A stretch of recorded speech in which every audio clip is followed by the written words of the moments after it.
علیکم، آپ دیکھ رہے ہیں سراغی دین و دنیا۔ پیش خدمت ہے حدیث آف دا ڈے۔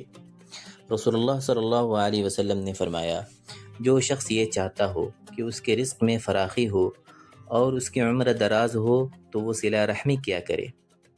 صلہ رحمی کا مطلب ہے رشتہ داروں سے اچھا سلوک کرنا، ان سے محبت، نرمی اور اخلاق سے پیش آنا، ضرورت کے وقت مدد کرنا، ان کے ساتھ تعلقات کو جوڑے رکھنا، قطع تعلق نہ کرنا۔ اللہ تعالیٰ صلہ رحمی کرنے والوں کو دو بڑے انعام دیتا ہے۔ پہلا، رزق میں برکت اور فراخی، یعنی اللہ ان کے روزی کے راستوں کو آسان کر دیتا ہے۔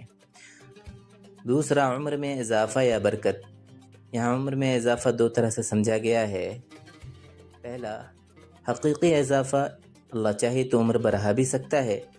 دوسرا، برکت والا اضافہ، یعنی انسان کم وقت میں زیادہ نیک کام کر لیتا ہے اور زندگی بابرکت بن جاتی ہے۔